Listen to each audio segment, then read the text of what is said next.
দীর্ঘ ৯ বছরের প্রতীক্ষার অবসান।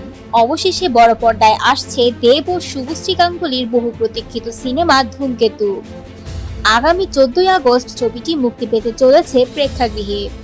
আর মুক্তির আগেই চারিদিকে শুরু হয়েছে উত্তেজনা। ইতিমধ্যেই ছবির দুটি গান মুক্তি পেয়েছে। এর মধ্যে গানে গানে গানটি হয়ে উঠেছে দর্শকদের অন্যতম প্রিয়।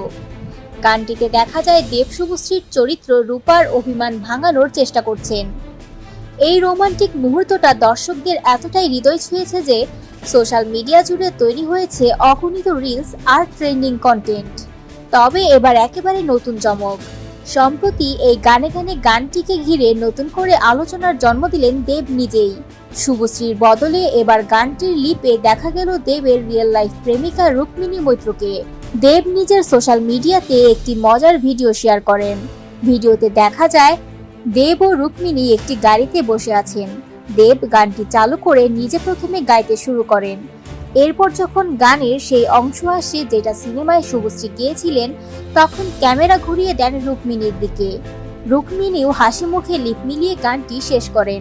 ভিডিওর একদম শেষে রুক্মিণী বলেন, ধূমকেতু ১৪ই আগস্ট থেকে তোমাদের কাছে আসছে। আর তারপর দুজন মিলে দর্শকদের উদ্দেশ্যে এক দারুণ ফ্লাইং কিস। এই ভিডিও প্রকাশের পর মুহূর্তেই তা ভাইরাল হয়ে যায়। ভক্তদের কেউ প্রশংসা করেছেন দেবের কণ্ঠের, তো কেউ লিখেছেন মজার সব মন্তব্য।